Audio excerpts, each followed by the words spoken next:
আমাদের সমাজের মধ্যে অনেক মানুষ রয়েছে যাদের উপর কোরবানি ওয়াজিব হয়ে গেছে। তিনি জানে যে আমার উপর কোরবানিটা ওয়াজিব, তিনি এই চিন্তা করে যদি আমি কোরবানি দিই তাহলে আমাদের টাকা কমে যাবে।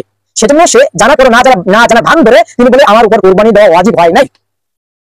যারা রাসূল সাল্লাল্লাহু আলাইহি ওয়াসাল্লাম বলেন যাদের উপর কোরবানি দেওয়া সামর্থ্য আছে, কোরবানি দিতে পারে, জানার পরও সামর্থ্য থাকার পরও যারা কোরবানি দিবে না তারা যেন ঈদগাহ ময়দানে না আসে।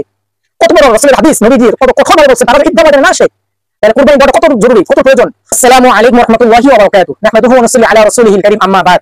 সম্মানিত দর্শক শ্রোতা মণ্ডলী, আশা করি মহান আল্লাহ তাআলার অশেষ রহমতে আপনারা সকলে ভালো আছেন। বন্ধুরা, আপনাদের দোয়া এবং আল্লাহ তাআলার অশেষ রহমতে আমিও ভালো আছি। আমরা এই ভিডিওতে জানবো কুরবানি কার উপর ওয়াজিব।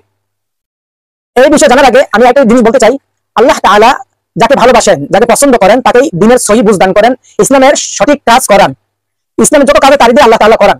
আল্লাহ তাআলা যাকে ভালোবাসেন। তাহলে আমাদের সমাজের মধ্যে অনেক মানুষ রয়েছে যাদের উপর কোরবানি ওয়াজিব হয়ে গেছে। তিনি জানে যে আমার উপর কোরবানিটা ওয়াজিব, তিনি এই চিন্তা করে যদি আমি কোরবানি দেই তাহলে আমাদের টাকা কমে যাবে। সেজন্য সে জানার পরে না জানা ভান ধরে তিনি বলে আমার উপর কোরবানি দেওয়া ওয়াজিব হয় নাই। যারা রাসূল সাল্লাল্লাহু আলাইহি ওয়াসাল্লাম বলেন যাদের উপর কোরবানি দেওয়া সামর্থ্য আছে, কোরবানি দিতে পারে, জানার পরও সামর্থ্য থাকার পরও যারা কোরবানি দিবে না তারা যেন ঈদগাহ ময়দানে না আসে। কত বড় রাসূলের হাদিস, নবীজির কত কথা বলছেন, তারা যেন ঈদগাহ ময়দানে না আসে।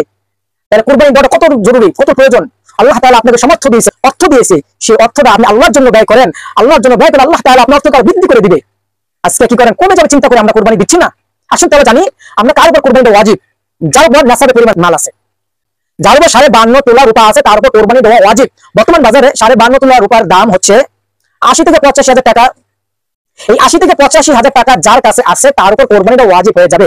আপনার যেই এই 80 অথবা 85 হাজার টাকা থাকতে হবে, যে আমাদের সব খরচ বাদ দিয়ে তারপর অতিরিক্ত যদি থাকে, সব খরচ বাদ দিয়ে অতিরিক্ত থাকে, তার উপরে কি করে কোরবানি দেওয়া, তার উপর ওয়াজিব।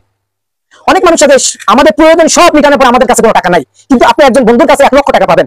সে ঢাকা থেকে বাসায় আসলো, বাসায় আসার আপনার দেখা হলো, দেখা হওয়ার পর আপনাকে 1 লক্ষ টাকা আপনি পাইতেন তার কাছে, সে পাওনা টাকাটা আপনাকে ফেরত দিয়ে দিল।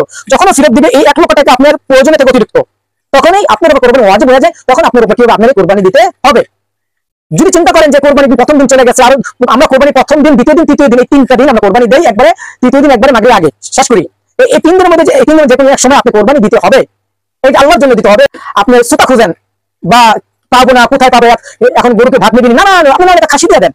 কিন্তু আল্লাহর জন্য যদি হয় তাহলে আপনি যে কোনো জায়গায় ব্যবস্থা করে আপনাকে দিতে হবে।